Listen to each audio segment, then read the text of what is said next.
I'm not so Klunda. My any go together. So go admission running may apply tewai me tewai mang me bang e kachai na ina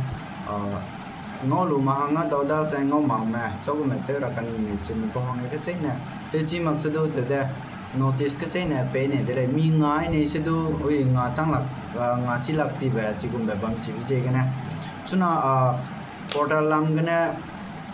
date 13 to 17 re hanga portal la ka de ra mu chogum ne registration chuna re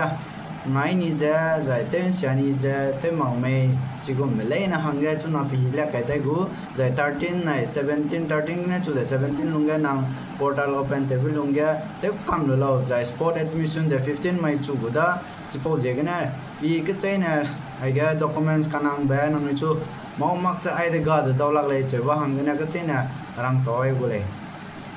Rai lang began ang samad portal go application form Xerox magzai print out te lu ba chi ba nang sing uda nang ko ge college ke admission lu ra kan ngi ba jai po changge nang marksheet nang go marksheet ja 10 9 12 go already bam na te lo ga jana digi locker gna nung da download te lo mak ta nang free admission hanung te me bige du ngora chance problem ba chi je gna chang dui ta na ji da documents iram ke bile na nang ready te lu ja admission te ra mai na wang ra de le apo chang na nang go but proof kangana HSLC go admit card banai birth certificate bana birth certificate lete lo po changa nang ST jai nang bu caste category ke gitina caste certificate te ani je mang ke ni ja caste nya da ST hil nya da chi je ne nang bu card certificate te sing ra da apo chang chau go mena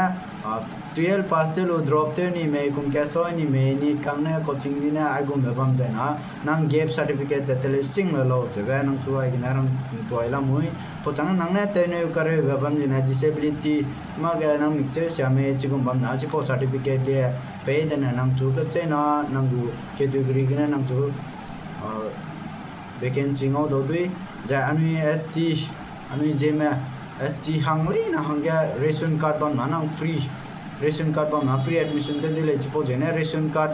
te lo jana nang gu na mai ke mak jana ta ti bi ke gu update signature abi kro lo gu da chi da update gu record da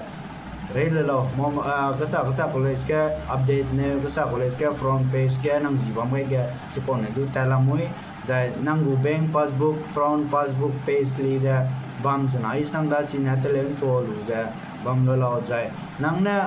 extra-curricular jai sport NCC mag quota ching na jen du chipo du certificate te lo jai Aadhaar mak chai na voter ID ja tasting lo ai gai documents ram ke bile na description ge do apo da mention te go jai chau go ma admission te ra wang lu ja ai go ba ga jai na nang admission ge problem pa do le chipo je ge na ni to an ja ja ning hare railu ja pakak la re da 13 gane 17 dia nang chu open te da ina nang apply te du registration te jan lo da 15 gane sport admission chu je na nang chu nga ra wang pe le da apo documents gab je gane admission te lag le ya che ba sia je gane ka chai na ina ge ka chai na le su nang ni chu Zeme ko gane che notice pe re mo do te chi ko ma le su do ina ke me chu I le da che health desk ke bam je gane go ati ge che da nga pro bam ge hang sam gu ai ga le che ba pu no gane on spot kana ni te do lak ti je gane ka chai na lang chung na kak bam ge rang toy de le cha ai video upload te ma do te chi ko do ma le le nang mi ne pi ga jai nang mi ta ge important te ga apo ne chena news gum ba che da mi ta ge notice no chang le ja na like to te wai share to te wai jai support te lo ja ai gum lam ge du nga te lo mi chang bi ba chau gum go ti hang lu ja ning chiyo ta ro bi ge ka re me ka chai na chi gum bi ge du